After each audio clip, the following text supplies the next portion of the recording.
Okay, so let's look at how we can use ADAS analysis to look at some of the common things that happen in economies and see whether we can trace through the impact on key policy objectives.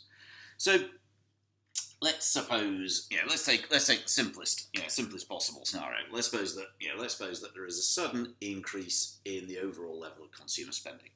I mean, who knows why? Maybe the government's cut income tax, maybe confidence has risen. It doesn't matter too much. We know that what we're expecting to see then, is what this is going to do is increase the level of beer in the glass. We're expecting, therefore, GDP to rise. We're expecting jobs to be created. We're saying that there's some risk of inflation rising, probably some risk that imports will be sucked in. So can we show any of that using ADAS?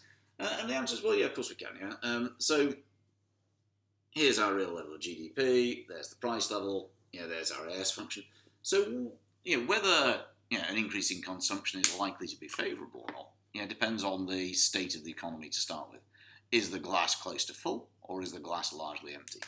If we're over here, at AD1, then we know that the economy has huge amounts of capacity. That's that's YFE.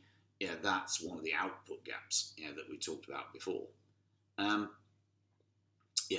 called a negative output gap.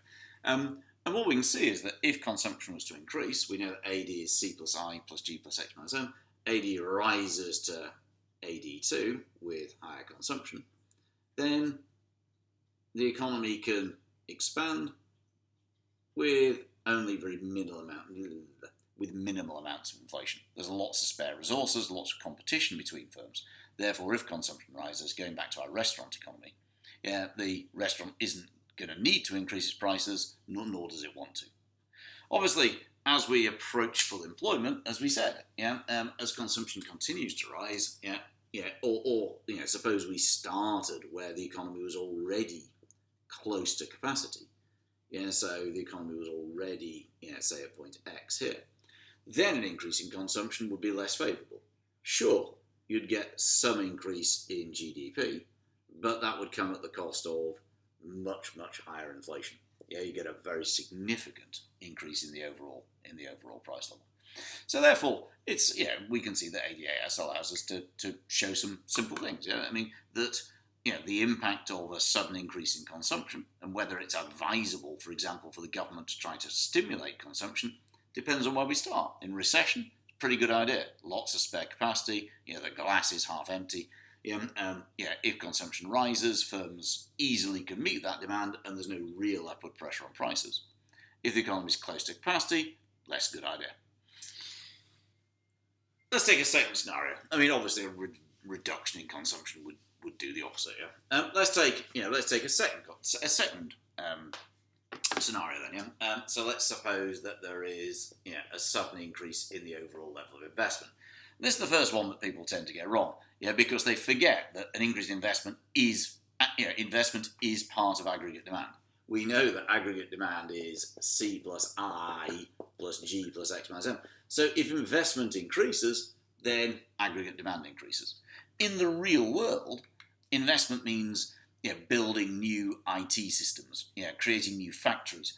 Or somebody has to do that. There's no investment fairies. We can't snap our fingers and suddenly a factory appears. So if firms invest, that creates more demand and jobs in construction, engineering, IT, software development, all those sorts of areas. Those businesses have more demand. So the short run, the short run impact of an increased investment. Obviously a lot will depend, as we said, with consumption about kind of where is the economy to start with. But the initial impact is that we're going to get an increase in GDP. Purely, then that's not because we have more machines and so on. It's purely that the investment creates demand inside the economy. In the long run, hopefully, this increased investment is going to create capacity. It's going to create more effectiveness. We're going to have greater productivity and efficiency, more factor production. So whilst in the short run we said that the impact would be to increase aggregate demand, which it will. In the long run, what we're hoping is that will also be an increase in capacity. So therefore, in the short run we're going to go Y1, Y2, yeah, in the long run, we end up at Y3. Yeah, so hopefully, yeah, it depends, yeah, but hopefully investment is a source of, kind of non-inflationary growth. Yeah, yeah, as we move in the long run from kind of A to B, yeah, because we create more demand, but also we create more capacity. Yeah, the beer and the glass, both increase together. I mean, it's not, life isn't that simple, but it's not a bad way of thinking about it for now.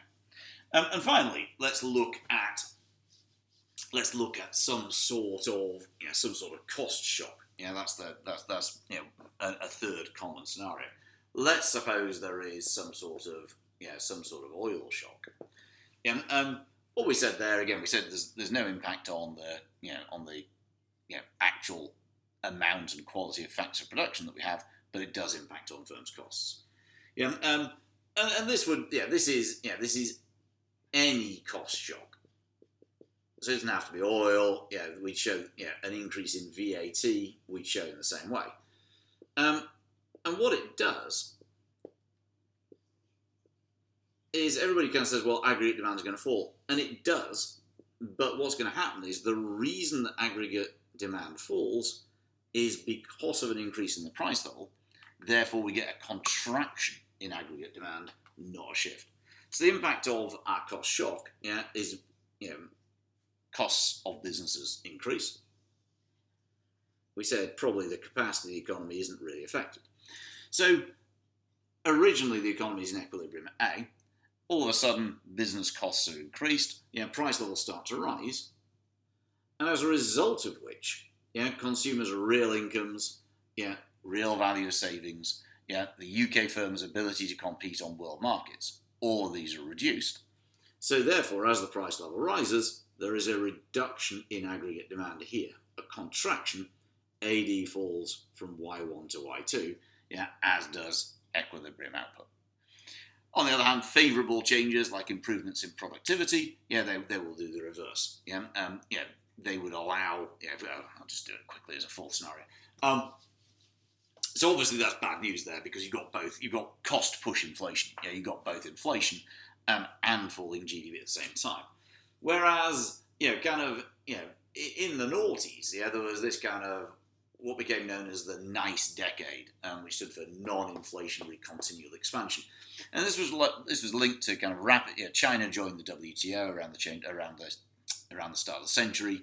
That created massive downward pressure on firms' costs as cheaper supplies became available. IT systems were increasingly spreading. So what was happening is that there was a massive increase in productivity, in efficiency. We could produce the same output at much lower cost. So therefore you get the same as we just had, but in reverse. So the improvement in productivity and efficiency puts downward pressure on costs and probably upward pressure on capacity as well. As a result of which, there is downward pressure on inflation, but at the same time, GDP can increase. So those are your main, those are the main kind of, the best way of thinking about it is those are your main building blocks of ADAS analysis. What you want to do is not try and memorize them, but to apply them to the scenario that you're presented with and think about it flexibly.